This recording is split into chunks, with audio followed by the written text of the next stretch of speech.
Hello everybody. बेटा अपने last lecture में हम लोगों ने थ्योरी ऑफ पायरोमेटलर्जी की स्टडी की थी, है ना। और जो लास्ट टॉपिक था वो था effect of temperature on the free energy change of the overall reduction process. बेटा हम अपना आज का टॉपिक स्टार्ट करते हैं, दैट इज पायरोमेटलर्जी, है ना। पायरोमेटलर्जी में हम लोगों ने पहले इसका सिंपल जो डिटेल था, जो बेसिक था वो पढ़ा, डेफिनेशन वगैरह क्या होते हैं। उसके बाद बेटा हमने थर्मोडायनेमिक स्टडी के साथ एलिंगम डायग्राम की स्टडी की थी। उसके बाद थ्योरी ऑफ पायरोमेटलर्जी को पढ़ा। अब धीरे धीरे हम इसकी एप्लीकेशन की साइड आगे बढ़ते हैं बेटा। तो to illustrate the utility of Ellingham diagram in pyrometallurgy, let us discuss the extraction of iron, copper and zinc from their respective oxides. अब हम क्या करेंगे, धीरे धीरे आयरन, कॉपर और जिंक इनके रेस्पेक्टिव ऑक्साइड से प्योर मेटल निकालने की कोशिश करेंगे, है ना। धीरे धीरे तब हमें अच्छे से इसकी एप्लीकेशन भी समझ में आ जाएगी। कहने का मतलब हमारे पास अब हमें क्या करनी है, कोई भी एक पर्टिकुलर ओर को पिक करके उससे हमें मेटल बाहर निकालनी है। जितने भी मेथड हैं वो सारे अप्लाई करने हैं धीरे धीरे। तो सबसे पहले हम पढ़ते हैं बेटा extraction of iron from its oxide. क्या पढ़ते हैं? Extraction of iron from its oxide. ठीक है बच्चे, extraction of iron from its oxide. तो आयरन की जो कुछ और मैंने आपको एक और की टेबल दी थी चैप्टर की स्टार्टिंग में, आपको ध्यान भी होगी, है ना, उसके नाम याद होंगे। तो हम आयरन की कुछ जो मेजर और है, जो मेन और से बेटा उनका डिस्कशन करते हैं। आपने हेमेटाइट सुना होगा, है ना। हेमेटाइट क्या होती है? रेड ऑक्साइड ऑफ आयरन जिसको बोलते हैं, दैट इज Fe2O3। हेमेटाइट है बेटा ये Fe2O3। ठीक है, मैं फिर रिपीट कर दे रहा हूं, रेड ऑक्साइड ऑफ आयरन बोलते हैं। लिमोनाइट होती है दूसरी ओर इसकी, जिसको हम लोग Fe2O3 2H2O लिखते हैं, that is Fe2O3 sorry 3H2O, note 2H2O, Fe2O3 3H2O। इसको हाइड्रेटेड ऑक्साइड ऑफ आयरन बोलते हैं। This is the hydrated oxide of iron, जिसको लिमोनाइट के नाम से भी हम जानते हैं। और का नाम बेटा लिमोनाइट ही है। एक नंबर में बोर्ड में कई बार और के नाम पूछे जाते हैं। ठीक है, हेमेटाइट ये वाली है, ठीक है, हेमेटाइट बच्चे। और इसको क्या बोलते हैं? रेड ऑक्साइड ऑफ आयरन भी बोलते हैं, रेड ऑक्साइड ऑफ आयरन। ये दो मेजर और हो गई। तीसरा मैग्नेटाइट हम लोग पढ़ते हैं, that is magnetic oxide of iron. Magnetite, magnetite that is Fe3O4। क्या बोलते हैं बच्चे? Fe3O4, जिसको हम लोग मैग्नेटिक ऑक्साइड ऑफ आयरन के नाम से भी जानते हैं। मैग्नेटिक ऑक्साइड ऑफ आयरन, ये नाम आपको याद होने चाहिए सारे बच्चे। ठीक है बेटा, एक सिडेराइट होती है और सल्फ्यूरिक और, दैट इज FeCO3। ठीक है, इसको क्या बोलते हैं? FeCO3 को सिडेराइट, सिडेराइट बोलते हैं बेटा, या फिर स्पेथिक और, SPATHIC, स्पेथिक और भी बोलते हैं इसको। ठीक है, और लास्ट है हमारे पास आयरन पायराइड्स, आयरन पायराइड्स। ठीक है, आयरन पायराइड्स दैट इज FeS2। और सबसे बढ़िया एक पॉइंट इसमें, आयरन पायराइड को बेटा फूल्स गोल्ड भी बोला जाता है। क्या बोलते हैं हम लोग? फूल्स गोल्ड, आयरन पायराइड को। तो ये आपकी कुछ मेजर और थी, जिसमें मैं एक बार फिर रिपीट कर दे रहा हूं। Haematite that is red oxide of iron, hydrated oxide of iron that is limonite, magnetic oxide of iron that is magnetite जिसको बोलते हैं हम लोग, है ना। सिडेराइट क्या होता है बेटा? FeCO3। और iron pyrite that is FeS2, और we can say fools gold. ठीक है बेटा, ये हमारे पास 5 मेजर और हो गई। And iron is usually extracted from the oxide और, दैट इज हेमेटाइट। हम लोग आयरन का जो एक्सट्रैक्शन करेंगे वो कौन सी ओर से करेंगे बेटा? फिलहाल हेमेटाइट से करेंगे। किससे करेंगे? हेमेटाइट से हम लोग आयरन का एक्सट्रैक्शन करेंगे बच्चे। जिसमें कौन कौन से स्टेप होंगे, एक एक करके डिस्कस करते हैं। कौन कौन से स्टेप होंगे बेटा? सबसे पहला स्टेप तो हमारे पास कंसंट्रेशन का होगा। कंसंट्रेशन ऑफ द ओर मुझे करनी होगी, है ना। सबसे पहला स्टेप किसका होगा बेटा? कंसंट्रेशन का होगा। देखो मैं आपको बता दे रहा हूं कि स्टेप तो आपके हर एक किसी भी और से जब हम मेटल का एक्सट्रैक्शन करेंगे स्टेप तो आपके वही 4 होंगे बेटा। पहला क्रशिंग, फिर कंसंट्रेशन, फिर extraction of the crude metal from the concentrated ore, and last one is refining. ठीक है, तो मैं सीधा कंसंट्रेशन से स्टार्ट कर रहा हूं। अगर इससे भी हम पहले थोड़ा बहुत डिस्कस करें तो मेरा सबसे पहला स्टेप कौन सा होगा, क्रशिंग का होगा। हम क्या करेंगे, जो भी आयरन के जो ओर होगी, हेमेटाइट की जो ओर होगी, हेमेटाइट ओर जो होगी बेटा, उसके बड़े बड़े जो लंप्स मिलेंगे मुझे, लंप्स पता है ना आपको, बड़े बड़े टुकड़े जो मिलेंगे उनको हम सबसे पहले क्या करेंगे बच्चे, क्रश करेंगे। क्रश करने के बाद हम उनको किसके लिए आगे लेके आएंगे, कंसंट्रेशन के लिए आगे लेके आते हैं बेटा। तो कंसंट्रेशन करने से पहले आपके दिमाग में एक बात आ जानी चाहिए कि क्रशिंग ऑफ द ओर बच्चे हो चुका है ना। कंसंट्रेशन तक अगर हम लोग पहुंचे हैं तो आप एक बात जान लें कि आपकी जो क्रशिंग है ओर की वो हो चुकी है, बेनिफिकेशन ऑफ द ओर हो चुका है। ठीक है, सॉरी, जो क्रशिंग है वो हो चुकी है।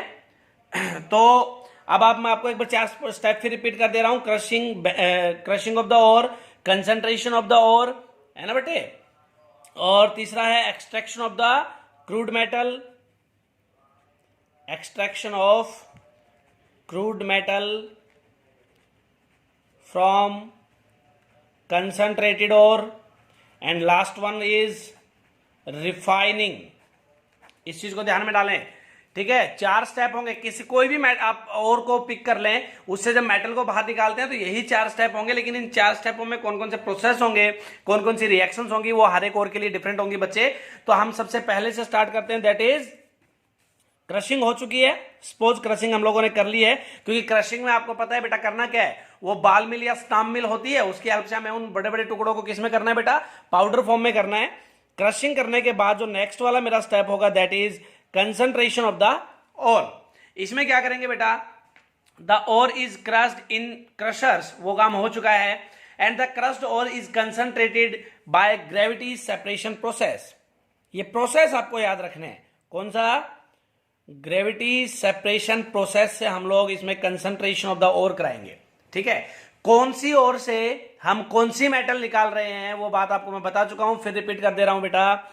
हेमेटाइट है, उससे मुझे आयरन निकालना है, हेमेटाइट ओर है, उससे क्या निकालना है, आयरन निकालना है। तो हेमेटाइट ओर हमें जहां भी मिलती है, जमीन के अंदर, पहाड़ों में, what ever the place is, doesn't matter, लेकिन पॉइंट इज कि हेमेटाइट से हम लोग उसको आयरन को बाहर कैसे निकालेंगे। तो पहला स्टेप होगा क्रशिंग, दूसरा होगा कंसंट्रेशन। कंसंट्रेशन में कौन सा मेथड यूज करेंगे बच्चे, gravity separation process, in which the crushed ore is washed in a stream of water. आपको पता है ग्रेविटी सेपरेशन में क्या होता है, स्ट्रीम ऑफ वाटर में उसको वॉश किया जाता है।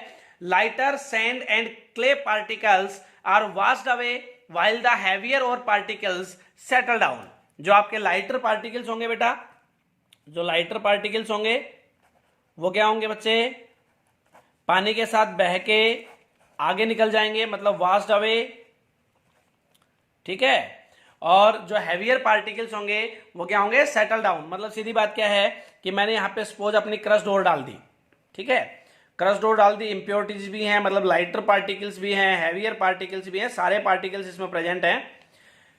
स्टीम वाटर आया इधर से, ठीक है, जो हल्की इंप्योरिटीज होंगी उनको लेके आगे बढ़ जाएगा, हल्की चीजों को पानी लेके आगे बढ़ जाएगा, हैवी चीज होगी वो वहीं पे रह जाएगी, या वी कैन से कि नीचे बैठ जाएगी बेटा। ठीक है, तो ग्रेविटी सेपरेशन मेथड से हम लोगों ने क्या किया, कंसंट्रेशन ऑफ द ओर किया। और अगर ये कह रहा है कि सपोज यहां पे हेमेटाइट था, आयरन की ओर थी बेटा, अगर सल्फाइड की ओर होती, सल्फाइड ओर होती, तो कंसंट्रेशन के लिए कौन सा मेथड यूज करते हैं, आपको पता है सल्फाइड के लिए कौन सा यूज कर रहे थे हम लोग वहां पे, जो सबसे बढ़िया हमने पढ़ा था, दैट इज फ्लोटेशन प्रोसेस। ध्यान रखना, सल्फाइड ओर होगी तो कंसंट्रेशन कौन से मेथड से करेंगे बच्चे, फ्लोटेशन प्रोसेस से। हेमेटाइट से आयरन निकाल रहा हूं तो कंसंट्रेशन कौन से मेथड से करेंगे, ग्रेविटी सेपरेशन प्रोसेस से। ठीक है बेटा, तो क्रशिंग हो गया और का, कंसंट्रेशन हो गया। अब क्या करना है बेटा, क्रूड मेटल को एक्सट्रैक्ट करना है ना। उसके लिए हम क्या करेंगे, अपना पहला दूसरा स्टेप यूज करेंगे, हम पहले उसका कैल्किनेशन करेंगे। क्या करेंगे, कैल्किनेशन करेंगे। ठीक है ना बेटा, इसमें क्या होगा, the concentrated ore is then calcined. पहले ओर को क्रश किया, फिर कंसंट्रेट किया, ग्रेविटी सेपरेशन से नेक्स्ट स्टेप में हम लोग पहुंचेंगे, उसको कैल्कनाइड करेंगे, heated strongly in the presence of a limited supply of air in reverberatory furnace. Reverberatory furnace क्या होती है मैं आपको बता चुका हूं, है ना। रिवर्टिबिटरी फर्नेस में हम लोग उसको स्ट्रांगली हीट करेंगे in the limited supply of air. आपको पता है कैल्किनेशन में लिमिटेड सप्लाई ऑफ एयर का ही हम लोग यूज करते हैं। और जब कैल्किनेशन होगी तो कौन कौन से उस और में चेंज आएंगे बेटा?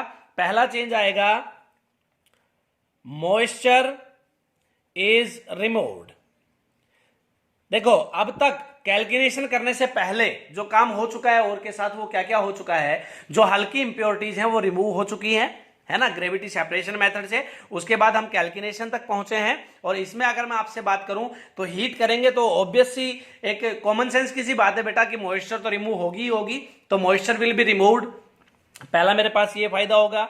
दूसरा फायदा कैल्कुलेशन में होगा impurities of sulphur, phosphorus and arsenic escape as their volatile oxide. बेटा सल्फर, फॉस्फोरस और आर्सेनिक जैसी इंप्योरिटीज जो होंगी वो अपने वोलेटाइल ऑक्साइड बना के वहां से बाहर निकल जाएंगी। फॉर एग्जांपल अगर सल्फर होगा तो वो क्या करेगा, अपना SO2 बनाएगा और बेटा बाहर भाग जाएगा, ठीक है। SO2 बनाएगा, गैस है, बाहर निकल जाएगी। कैल्कुलेशन में होगा ये सब।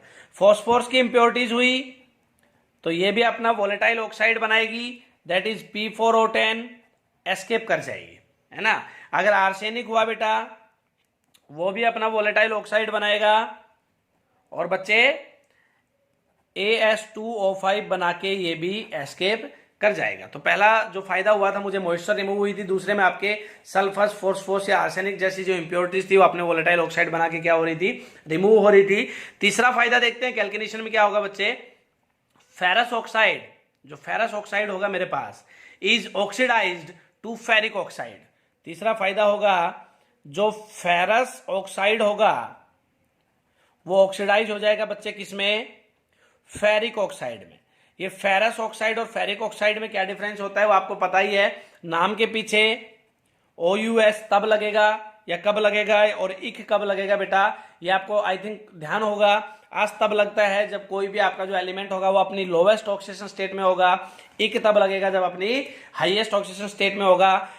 फेरस तब लगेगा जब वो Fe2 पॉजिटिव शो कर रहा होगा, फेरिक तब लगेगा जब वो Fe3 पॉजिटिव शो कर रहा होगा। क्योंकि आपको पता है आयरन या तो 2 पॉजिटिव शो करता है या 3 पॉजिटिव शो करता है बच्चे। अगर 2 पॉजिटिव शो करेगा तो नाम के पीछे आस लगेगा, 3 पॉजिटिव शो करेगा नाम के पीछे इक लगेगा, है ना। ये चीज हम लोग यहां से भी देख सकते हैं। जैसे सल्फ्यूरस एसिड हम लोग पढ़ते हैं H2SO3, सल्फ्यूरिक एसिड हम लोग पढ़ते हैं H2SO4। अगर मैं H2SO3 में सल्फर का ऑक्सीडेशन नंबर निकालता हूं कितना आएगा, +4। H2SO4 में सल्फर का ऑक्सीडेशन नंबर निकालता हूं कितना आएगा, +6। +4 +6 में से ज्यादा ऑक्सीडेशन स्टेट कौन सी है, +6। तो इसके नाम में पीछे इक लगेगा तो ये कौन सा नाम है, इसका नाम क्या होगा, सल्फ्यूरिक, है ना। +4 है तो इसके नाम में पीछे अस लगेगा, इसका नाम क्या होगा, सल्फ्यूरस। ठीक है बेटा, तो सल्फ्यूरस एंड सल्फ्यूरिक कंफ्यूज नहीं होना है हमें, ठीक है ना बच्चे। तो तीसरा जो मुझे फायदा होगा कैल्कुलेशन से वो ये होगा कि फेरस ऑक्साइड किस में कन्वर्ट हो जाएगा, फेरिक ऑक्साइड में कन्वर्ट हो जाएगा, है ना। और इसका मुझे फायदा क्या होगा, ये प्रिवेंट करेगा, फेरस ऑक्साइड जब फेरिक ऑक्साइड में कन्वर्ट होगा तो उसका फायदा क्या होगा बच्चे, ये प्रिवेंट करेगा लॉस ऑफ आयरन को एज स्लैग ड्यूरिंग स्मेल्टिंग। जब स्मेल्टिंग का प्रोसेस आगे आने वाला जो स्टेप हम पढ़ेंगे वो स्मेल्टिंग ही है, तो स्मेल्टिंग का जब प्रोसेस होगा ना तो ये एज ए स्लैग जो लॉस ऑफ आयरन होगा उसको प्रिवेंट करेगा, है ना। कहने का मतलब मैं आपको सिंपल लैंग्वेज में समझा रहा हूं। अगर मैं फेरस ऑक्साइड को फेरिक ऑक्साइड में कन्वर्ट नहीं करता हूं, अगर फेरस ऑक्साइड को फेरिक ऑक्साइड में कन्वर्ट नहीं करता हूं और इसको सीधा स्मेल्टिंग के लिए पहुंचा दूं, किसको, फेरस ऑक्साइड को, तो लॉस ऑफ आयरन प्रोसेस में ज्यादा होगा। और बेटा आयरन की ही ओर है और लॉस ऑफ आयरन ज्यादा हो गया तो फिर फायदा क्या, है ना। जिस चीज को निकालने के लिए हम इतनी मेहनत कर रहे हैं उसी का हम लॉस कर दें तो फिर फायदा क्या। तो हम क्या करेंगे, फेरस को किस में कन्वर्ट कर लेंगे बच्चे, फेरिक ऑक्साइड में कन्वर्ट कर लेंगे, ठीक है बेटा। उसके बाद हम आगे देखते हैं। अब ये होगा कैसे वो आपको मैं समझा दे रहा हूं। रिएक्शन क्या होगी, FeO होगा हमारे पास, दैट इज फेरस ऑक्साइड, है ना। ये रिएक्ट करेगा ऑक्सीजन के साथ और क्या बना लेगा बेटा, 2Fe2O3। This is the ferric oxide. ये मेरा तीसरा फायदा होगा कैल्कुलेशन के प्रोसेस में, है ना। चौथा फायदा क्या होगा वो डिस्कस करते हैं। कैलकुलेशन में चौथा हमारा जो फायदा होगा वो होगा द ओर बिकम पोरस। आपकी जो ओर है वो क्या हो जाएगी बेटा, पोरस हो जाएगी, है ना। The ore become porous and hence is more stable for the reduction to the metallic state. और पोरस हो गई तो उसका फायदा क्या होगा, पोरस होने का, ये ज्यादा बढ़िया हो जाएगी क्या प्रोसेस कराने के लिए, आगे रिडक्शन प्रोसेस कराने के लिए, है ना। ऑब्वियस सी बात है, पोरस हो जाएगी तो अपने सरफेस पे एडजॉर्प्शन ज्यादा कराएगी, है ना। तो एडजॉर्प्शन ज्यादा कराएगी तो आपका प्रोसेस जल्दी होगा बेटा, तो आपकी और पोरस हो जाएगी। तो अब तक हमने क्या पढ़ा, सबसे पहले हम क्या रहे हैं, मैं एक बार फिर रिपीट कर दे रहा हूं पूरी कहानी को। कर क्या रहे हैं बेटा, हेमेटाइट से क्या निकाल रहे हैं, आयरन निकाल रहे हैं। सबसे पहले ओर को क्रश करेंगे, फिर कंसंट्रेशन करेंगे। कंसंट्रेशन करेंगे कौन से मेथड से, ग्रेविटी सेपरेशन मेथड से। और अगर सल्फाइड ओर होती तो कंसंट्रेशन करते बच्चे फ्रोथ फ्लोटेशन प्रोसेस से, लेकिन यहां पे कौन सा प्रोसेस यूज करेंगे, ग्रेविटी सेपरेशन। तीसरा होगा बेटा, ग्रेविटी सेपरेशन कराने के बाद हम कैल्कुलेशन कराएंगे, और कैल्कुलेशन में जो हमारे पास फायदे होंगे वो कौन कौन से होंगे, मॉइस्चर रिमूव हो जाएगी, सल्फर फॉस्फोरस आर्सेनिक जैसी इंप्योरिटीज रिमूव हो जाएंगी, फेरस ऑक्साइड फेरिक ऑक्साइड में कन्वर्ट हो जाएगा। इसका फायदा क्या होगा, लॉस ऑफ आयरन से हम लोग बच जाएंगे। उसके बाद बेटा आपकी जो ओर है वो पोरस हो जाएगी, जिसकी वजह से आपका रिडक्शन आगे बढ़िया से होगा। इसके बाद हम लोग नेक्स्ट स्टेप में चलते हैं। क्या क्या हो चुका है, अभी क्रशिंग हो चुकी है और की, उसके बाद कंसंट्रेशन हो चुकी है, उसके बाद कैल्कुलेशन हो चुकी है। नेक्स्ट स्टेप जो होगा हमारा दैट इज स्मेल्टिंग। अब हम स्मेल्टिंग मींस, स्मेल्टिंग आपको पता है क्या होती है बेटा, इसके ऑक्साइड का मुझे रिडक्शन कराना है इन द प्रेजेंस ऑफ कार्बन, है ना। स्मेल्टिंग यही है। तो रिडक्शन का जो प्रोसेस है, कौन कौन सी रिएक्शंस इन्वॉल्व होंगी वो हम आगे आने वाले लेक्चर में पढ़ेंगे। तब तक आपको इतना ध्यान रखना है कि हम क्रशिंग कर चुके हैं, कंसंट्रेशन कर चुके हैं और कैलकुलेशन कर चुके हैं। कैलकुलेशन में मुझे कौन कौन से स्टेप होंगे, हमारे पास कौन कौन से स्टेप होंगे और उनके क्या क्या फायदे होंगे, आपको ध्यान में रखना है। नेक्स्ट वाला स्टेप दैट इज स्मेल्टिंग, वो हम अपने कल के लेक्चर में पढ़ेंगे, क्योंकि लंबा स्टेप है बेटा। और अगर ये स्टेप मैं आज के लेक्चर में बना दूंगा तो आपका लेक्चर बहुत लंबा हो जाएगा, 35 मिनट के अप्रोक्स का हो जाएगा, है ना। और मुझे पता है आप इरिटेट हो जाओगे, तो इसीलिए स्मेल्टिंग हम कल के लेक्चर में पढ़ेंगे बेटा। तब तक आप जितना चैप्टर हुआ है उसके टच में रहें, रिकैप करते रहें बेटा। Thank you.